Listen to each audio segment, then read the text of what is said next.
Yo, Mina! Bago tayo magsimula, ipapaalala ko lang na mag-like and subscribe na kayo sa channel ko. Malay nyo, diba, nagustuhan nyo videos ko, tapos di kayo nakasub sa akin, di wala kayong update kung may bago akong video. Joke lang, hehe. Anyway, ito na nga, magkukwento na ulit ako, hehe. Halos lahat ng tao ay nakasayaw na.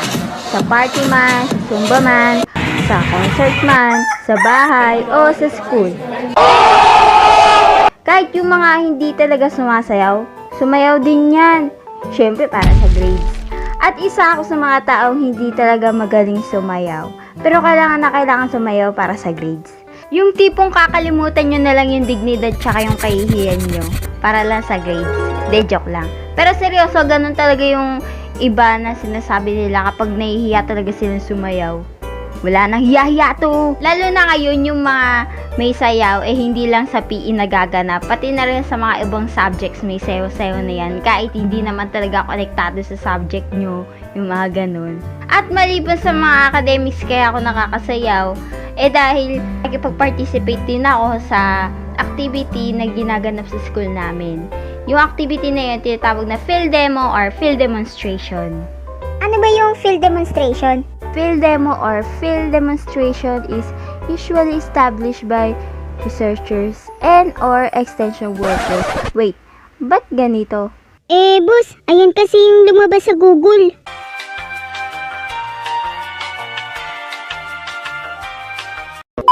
Field demonstration, ito yung event sa school. Activity na din to para sa mga estudyante ng school na meron ganito. Sa field demo kasi, kailangan yung sumayaw. Oo, ninyo. Ibig sabihin, isang grupo kayo nasasayaw.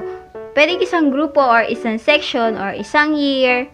O kaya department, kung sa college kayo, gano'n, ganyan. Naranasan akong makasama sa field demo nung junior high ako at nung college. Oo, wala kaming ganap nung senior high. Sasabihin ko lang naman kasi sa inyo, yung pinagkaiba ng preparation for field demo nung junior high tsaka sa college. Nung junior high kami, hayahay lang practice namin. I mean, parang wala kami practice kasi ang dami pahinga kumpara sa practice. Saglit na practice na tapos pahinga na agad kami. Kwentuhan dito, kwentuhan dyan. Tamang habulan lang tapos panay bili lang yung iba dyan sa mga nag-aabang na vendor, ganon. Diyan nauubos yung pera namin eh. Kaya kapag nauubusan kami ng pera, tamang buraot lang kami sa iba. Uy, pengi ako. Isang kagat lang eh. Uy, pengi. Kahit isang kagat lang. Pero hindi naman ako yung type ng buraot na isang kwek-kwek na nga lang binili mo ay hihingin ko pa. Tapos, lumipas na yung mahabang oras. Ayan, unti-unti na nagpapaalam yung iba para umuwi na sa kanila. Guys, uwi na ako. Hanggang 3 lang ako eh. Magsasaing pa ako. Bye! Ako din, uuwi na. Hanggang 3 lang din ako. Bye! Ano ba yan? Paano tayo magpa-practice yan? Kulang-kulang na tayo. Di bukas na lang tayo mag-practice. Bawal din ako gabihin eh. Ayun lang yung laging ganap sa amin. Pag magpa-practice kami, tuwing paparating yung field demo. So, punta naman tayo sa senior high. Ay, wala palang ganap sa senior high. Sige, sa college naman tayo.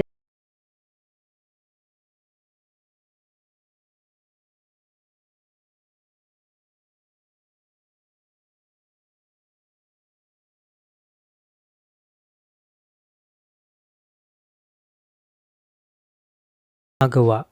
Ulit-ulit. Alam niyo yung basic training ng mga cream student?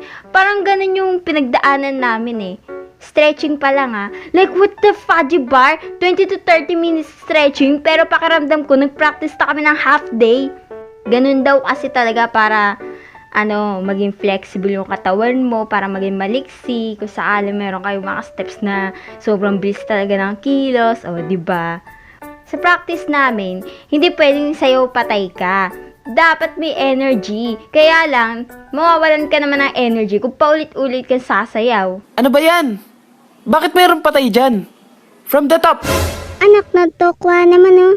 Maliban dyan, kapag paulit-ulit na talaga kaming nagkakamali sa mga steps, may parusa kami. Kaya nga kapag nagkakamali kami tapos may parusa, Siyempre kami, sumbatan na sumbatan, mga ganun, ganyan. Nag-aaway-away din kami. Kasi nakakairita na, no? Pagod ka na nga kasi paulit-ulit eh. Ano ba yan? Sino ba kasi hindi gumagawa dyan na maayos? Napapagod na kami Sa kabila ng mga paghihirap namin, nasuklian naman yun.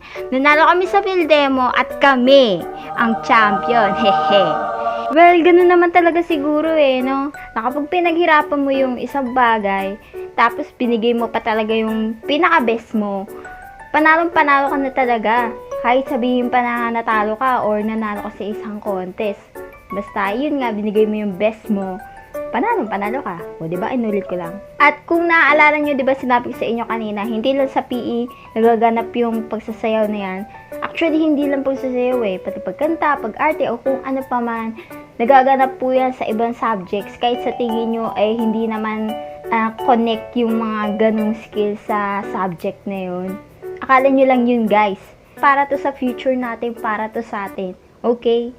At ito na nga yung sayaw experience ko noong mga panahon na pumapasok pa lang tayo sa school. Ngayon kasi lockdown Kaya keep safe guys ha. Bago tayo magtapos, shout out muna pala sa mga taong pumayag sa atin na makasama sila sa video natin ngayon. Hindi ko po talaga to ina-expect kaya maraming salamat po talaga na walang katapusan. So ulitin po joke lang po. At shout out nga pala sa mga taong nagpadala sa atin mga fan arts. Hindi ko po to inaasahan kasi ayun, ang dami pong nagpadala. Tsaka syempre, nobody tayo, diba? Kaya ayun, maraming salamat po talaga. Na-appreciate ko po talaga to ng todo. Meron pa po akong shoutouts dito pero hindi ko na po siya babanggitin kasi naparami din po, naipon din po siya. Kaya ayan, papakita ko na lang po. Maraming salamat po sa mga supporters ko dyan. Sa 400 plus na subscribers, maraming salamat po sa pag-appreciate ng mga gawa ko. Ayun lamang po, maraming salamat. Sana manood ulit po kayo. See you! Diyan